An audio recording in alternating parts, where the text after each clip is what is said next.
Okay, good evening, everyone. Hope you can all hear me. Yeah, someone just wave if you can hear me? I think. Thanks. Hashem, yes.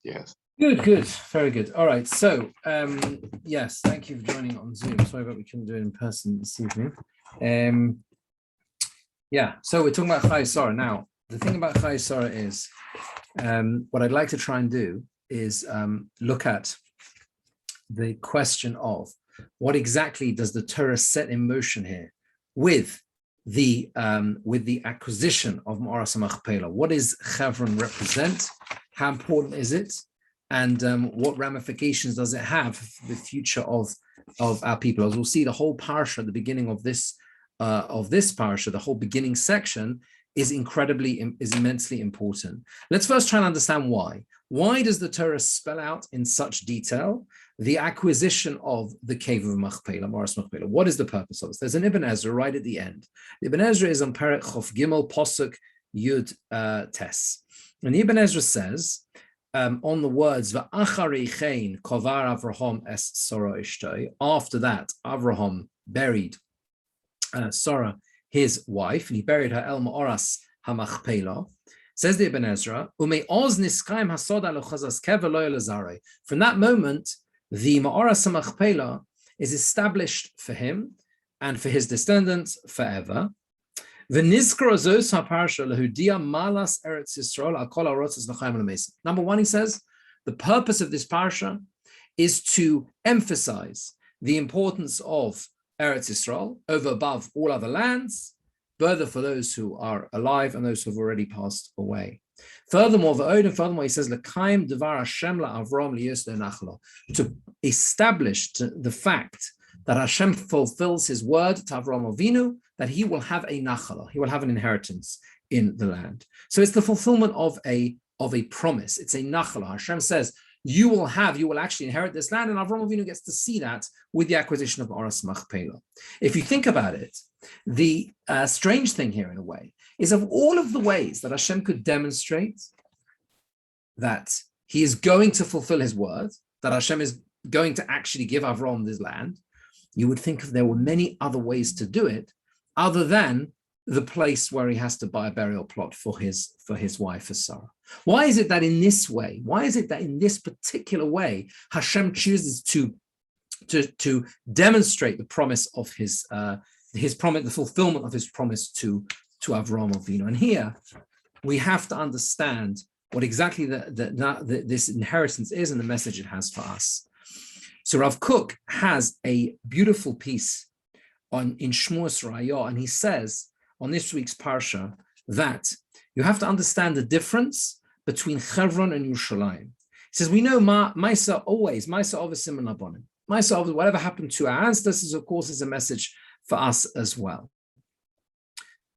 We learn, the Gemara in Kiddushin learns, that when Avraham Avinu buys the Ma'aras HaMachpelah, the method of acquisition, from there we learn what's called Kicho Mistei Ephron. We learn, the Gemara in Kiddushin says, we learn from the way in which Avraham buys the land, he pays for it with money. From there we learn the essence of Kiddushin, the essence of marriage. How do you know, says the Gemara in Kiddushin, that you can marry using something of value, using kinyan kesef, using money or the equipment or something that has a monetary value? And the answer is you learn it from Avraham Avinu acquiring the field of Ephron. The words used are compared, we call it Gezerah Shava. Now, he says like this: now that we know there is this link and this comparison the Gemara makes between marriage, Kiddushin, and Avraham Avinu buying Ma'aras Machpelah, he says you have to understand as follows. When it comes to marriage, there are two things. There's the kinyan, right? There's the actual act, so to speak, in inverted commas, of acquisition. Of course, isn't a normal form of acquisition, but it has to be a kinyan in that way. That is how the marriage takes place. It is consecrated. It is the kiddushin takes place through a kinyan, through giving something of value and saying, you are mekudeshes to me with this, as we do nowadays, babazu with this ring. There is the kinyan and there is the kiddushin, he says. The kinyan, the acquisition, that means kinyan b'poel. That means the potential. That is the potential for the Kiddushin. The Kiddushin itself, that is in the, he says the Kinyan, sorry, the other way around, says the Kiddushin is the intent, what we call the koyach, the potential. That's the potential. And the Kinyan is the actualization, right? It is the b'poel, what we call b'poel. It's the actual actualization of the marriage itself. So he says like this, that just like with when it comes to marriage, there is effectively two parts to it. There is the potential, which is represented by the kiddushin, and then there is the actual act of kinyan, what we call b'poel, in fact, the actual act itself of marriage. So too, he says with Eretz Yisrael as well.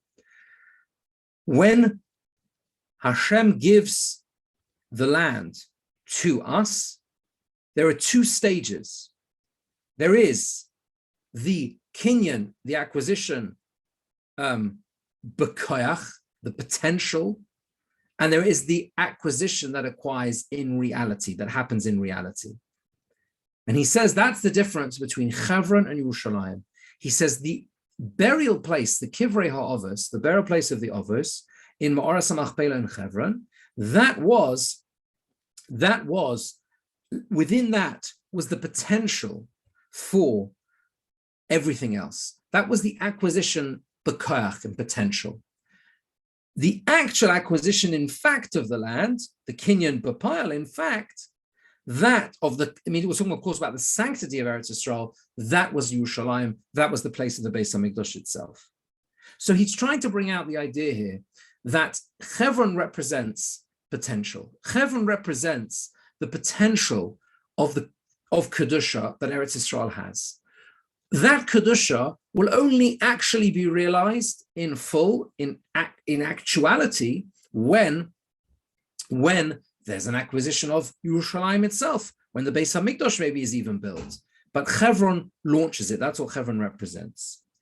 So let's keep that in mind, and we'll try and use this because I think this idea presents us with some very beautiful ideas. So let's just, Rav Hirsch here brings some very profound observations on the psukim. He says like this: what do we see? We say that at the end of the parsha it says, when Avraham Avinu finally manages to buy the field after all of the shenanigans of Ephron, he says, it says like this. After that, this is again Pasuk Yotes, Kova Avram es Sarah, Eshtay Avram buried Sarah's wife, El Mo'aras Stei Machpelah, to the cave of Stei Machpelah, the field of Machpelah, Pnei Mamre, He Chevron Beretz Canaan. That is Chevron in the land of Canaan. What is El Mo'aras? What does it mean to the Mo'aras? Right? What to the cave? So he says that we only find this phrase in one other place in the Torah, in terms of burial, I think. Kivru osi el avosai. Yaakov Avinu says to his children, please bury me with my ancestors. And the idea, he says, is that those words el, to the cave, or to my ancestors, is because the one who wishes to be buried, in this case Avraham Avinu burying Sarah, has special meaning. It isn't that the burial alone is important, that is important as well, but it's the precision, it's the fact of burying exactly there. What is it about Ma'oras HaMachpelah that makes it so special? The answer is that we have to go back to the Gemara in Eruvin, which says Rav Hirsch, that they're not the first to be buried there. Adam and Chava are the first to be buried there. They are the ancestors of all of mankind. And Avraham Avinu is choosing this cave because the parents of all mankind are buried there, and he wishes to join and connect to them his own family, the ancestors of Klal Yisrael, of the Jewish people. And the point here is that with this, what Avraham Avinu is emphasizing by the fact that Adam and Chava will be there, Avraham and Sarah, Yitzchak and Rivka, Yaakov and Leah, is that the first Jew, Avraham Avinu, buys for his wife and himself and for his future, for his son, for his grandson, the very first property that he buys for his family, because this is the first time he's actually bought land, is land which intrinsically carries within it the message of family ties, the bond of husband and wife, the bond of parents and children. That through this act is embedded, it's built into the land of Israel. That is why, and that is what is going on with the fact that the nachal, the inheritance that Hashem gives to Avraham Avinu, the way he fulfills the promise of giving the land, is carried out specifically through the acquisition of Ma'aras Machpelah. Because through this, what happens is that this becomes the fundamental aspect, the feature of the character of the Jewish people. It enables us to become what we become. The value of family ties, the connections with that very first property that land bought in Eretz Yisrael. Rav Hirsch suggests beautifully that maybe that this is the meaning of the name Chevron. Chevron is the root of chaver, friendship, closeness, intimacy. It unites the partnership between husband and wife, between Jewish man and woman. They grow together as husband and wife, father and mother. And in fact, he says, we have a Mishnah in Yoma which says that when the Beis HaMikdash stood, the Korban Tomed, every single morning, could not be offered in Yerushalayim on Har HaMoriah unless there was a Kohen standing on top of the wall of the Azara, and he could see the rays of sunshine ad Chevron, right? That's what it says in the mission. He was able to see the light, the shining light, the rays of the sun had reached the Kvorim, the graves of Avram and Sarah and their children, because that notion of family ties, of kibbud avo'im, of the closeness between a bond between husband and wife, that is the foundation of the Jewish people, and that precedes, in that sense, the kovod hamokum, that bringing of the korbanos, the korban tomid. It's a very, very beautiful and profound idea. First, they had to have the sun shining on the kivrei avos, on the kvarim of the avos in Chevron, and only then could they begin to bring the korbanos. So that is what he suggests here, is the significance of the Ma'aras Machpelah, and seen together with the idea of Rav Kook, the idea that the whole essence of this acquisition of Chevron is the acquiring the potential of Eretz Yisrael. It is the kinyan, the acquisition, b'koyach, the potentiality that it has, which later will be realized in the actual full acquisition with Yerushalayim itself. What are the words afterwards? What are these words that the Pasuk says? So the Pasuk itself here is saying, V'acharei chen. After that, Kovar Avraham es Soreshtai al Morasasea Machpelah. What is the emphasis on Acharei chen? After that. What is after that? After what? After he bought the field. Why is that significant? Obviously, he can't bury her there until he's bought the field, because otherwise he's not allowed to bury her there. Says Rav Hirsch like this. It is emphasizing what Kavura means to us as a people.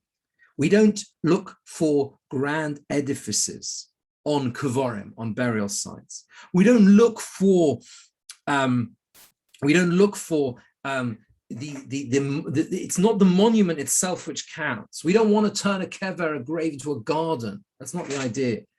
The idea is what we want, what we're looking for above anything else is permanence. The idea that it will be there forever. But after he had bought it, after he was sure that the Kvarim would be there forever, that they would rest in the heart of the people forever, because he had bought it with money, therefore he was able to bury her there. Because, and Rav Hirsch doesn't himself say this, but I think this we can say is the essence of the idea. The permanence of a kever itself, of our ancestors, emphasizes the fact that they are the repository of our Masorah, of what we hold dearest. How do we know what it is we are supposed to do? How is it that we are able to continue in the path of faithful Jews to our Masorah, to our heritage, to our faith, to the Torah? Because we have a permanence in the sense of our of those who have gone before us. That's why we have this idea of Even, the Matseva on the kever, right? What is a stone? Why a stone? Because it's an Even. An Even, a stone, is an anagram or acronym for the words Av and Ben, right? Or Av Ben Nechet, father, son, and grandson. It's the permanence. It's the idea that it carries forward. And now we can, of course, also understand why we have this close connection between learning Kinyan Kiddushin, the way a marriage is carried out, that it also takes place through Kesef, why we learn that out from the Kinyan the acquisition that takes place of Avraham Avinu buying the field from this parsha. Because what is the essence of a marriage? What is the basis of a marriage? The basis, the fundamental building blocks that make it last is understanding that everything depends on the notion of a strong relationship, a chevron, a binding together, chover, and the fact that it's built upon the permanence of the Masorah itself. The acharechein, after that, after establishing it as a permanent place that will be there forever, then Avraham Avinu can bury Sarah. Similarly with marriage as well. The potential for the future, for future success, rests on the understanding that everything depends upon that permanence, that strength, that idea, that realizing the potential that the marriage has within it. Rav Hirsch points out here one other thing, which I think also is just such a remarkable observation. He says that, you see in his words a sense of, if you like, a very attuned sense to anti-Semitic tropes that were still very prevalent in his day. Rav Hirsch passed away in 1888. He was very familiar with 19th century anti-Semitism.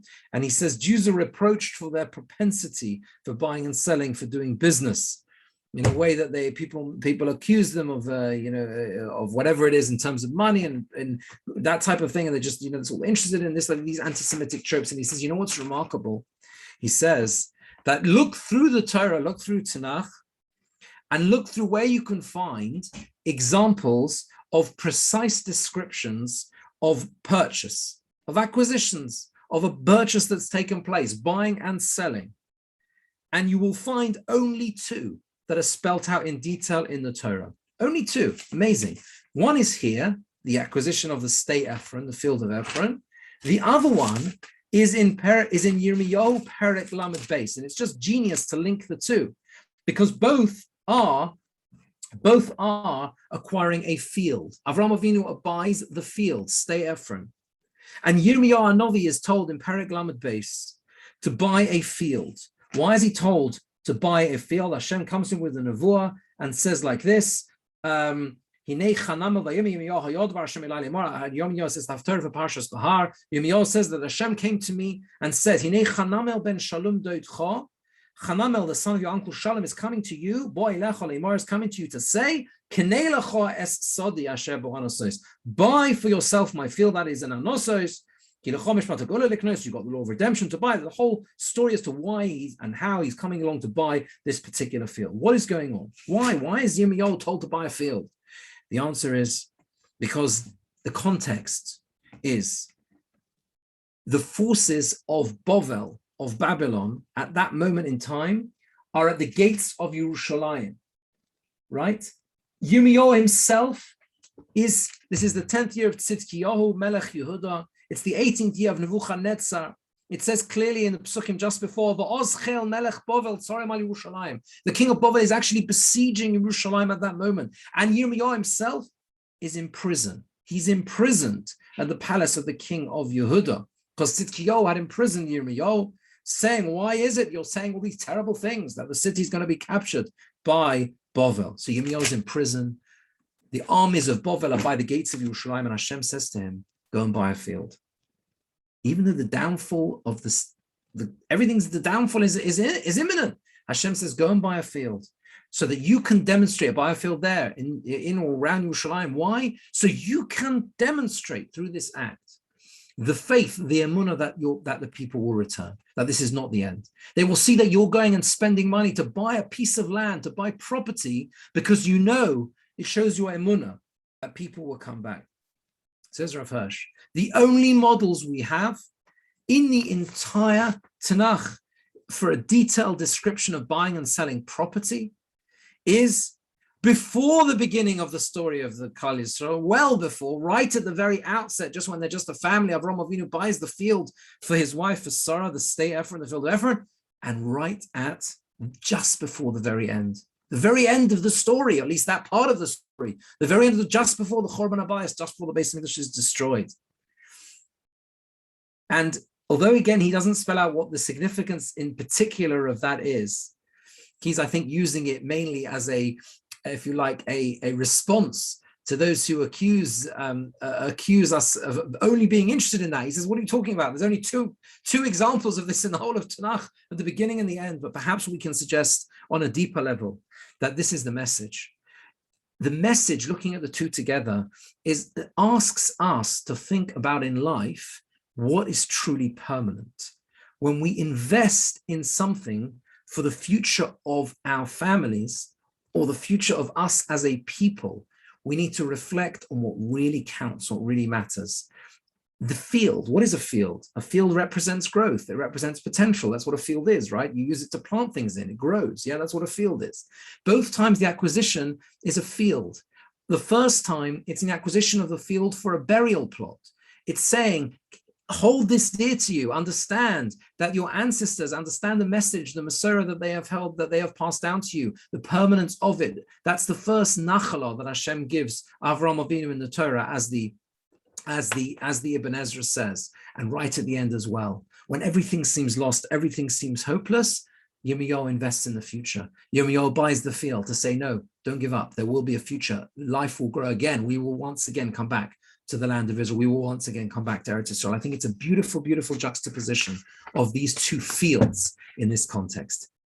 But there is another field. There is another field. And of course, the other field that's mentioned in this Parsha is at the end, Perechov base, Posuk, one second, not Perechov base, Chov Dalet, Samach Gimel, right after the story, right at the end, Posuk Samach Gimel, when Rivka is already about to be introduced to Yitzchak.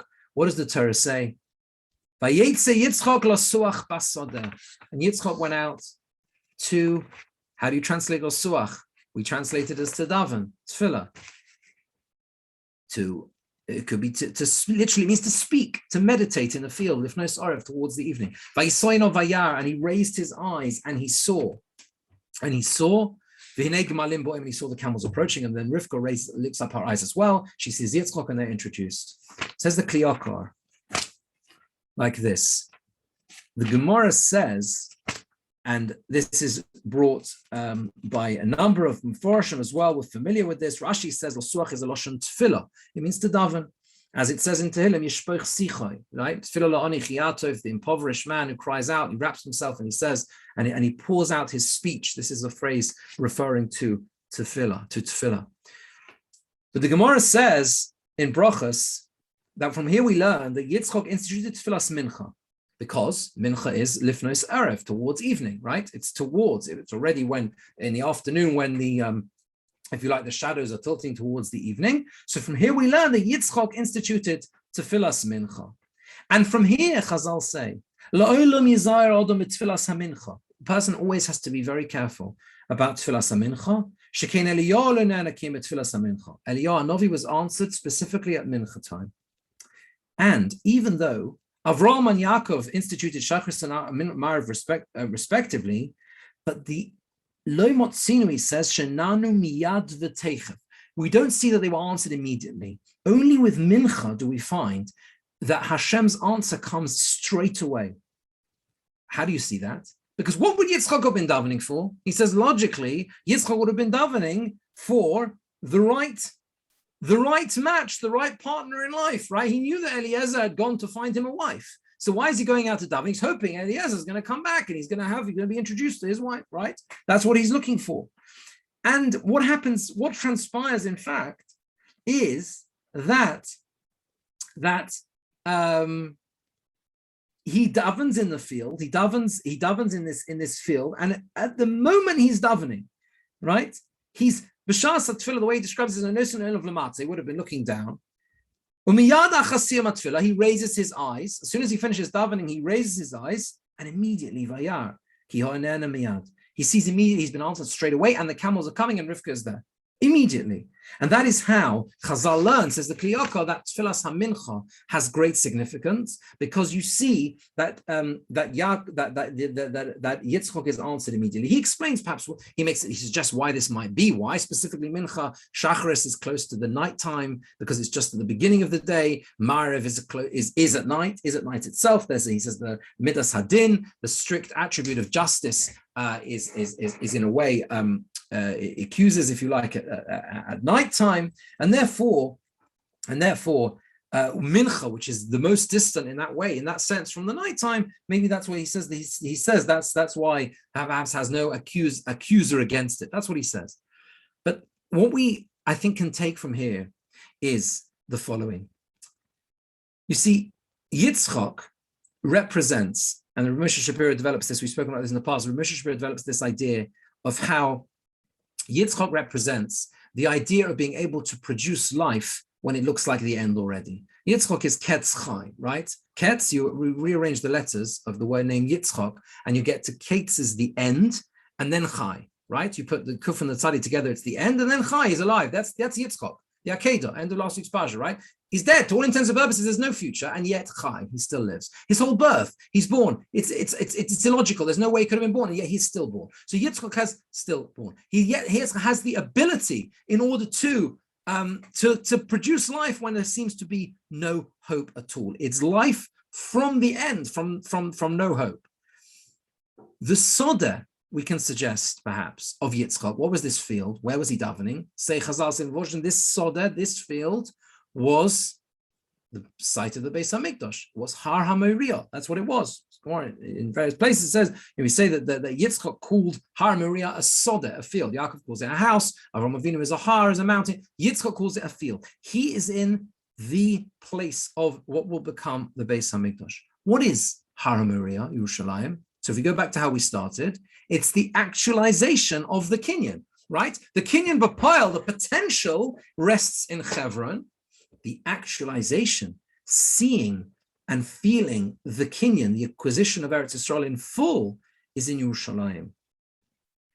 So Yitzchak is the one who is able to receive the potential for the future, for life, everything that rests within the concept of Chevron, and immediately bring it to life. He is able to visualize the future now. That's what happens. It actually happens to him. He davens, and his tefillah is so sincere that the results come immediately. The word losuach, we translate as tefillah. The word for trees and plants is sichim.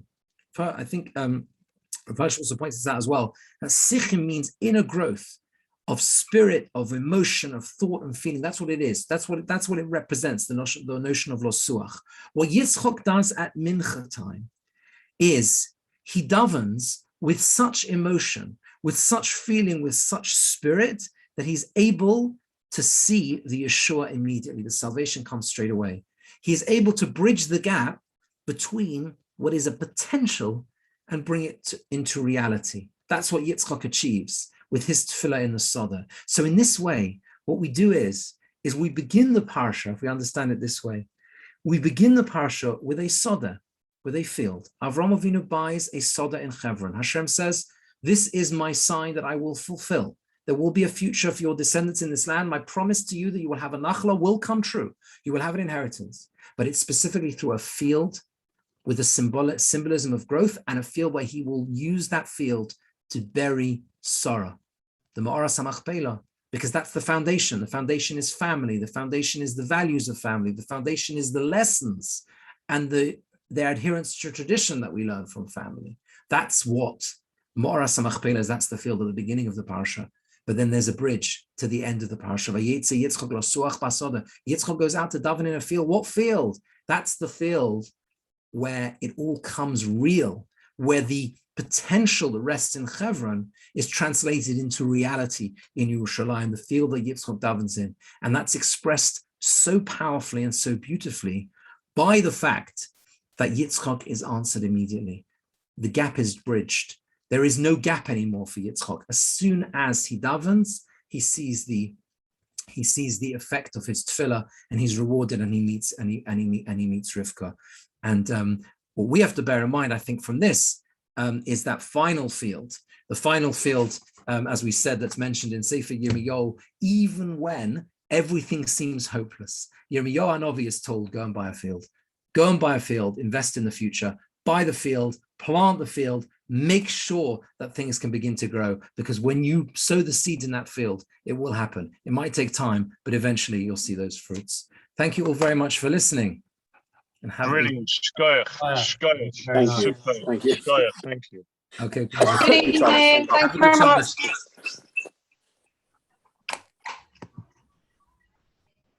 I had to double check with Johnny that we were Sorry. on Zoom. Yeah. We're just waiting for Yeah, I heard the like everyone else in the universe. It's fine. exactly. All right. Take care. care. Bye.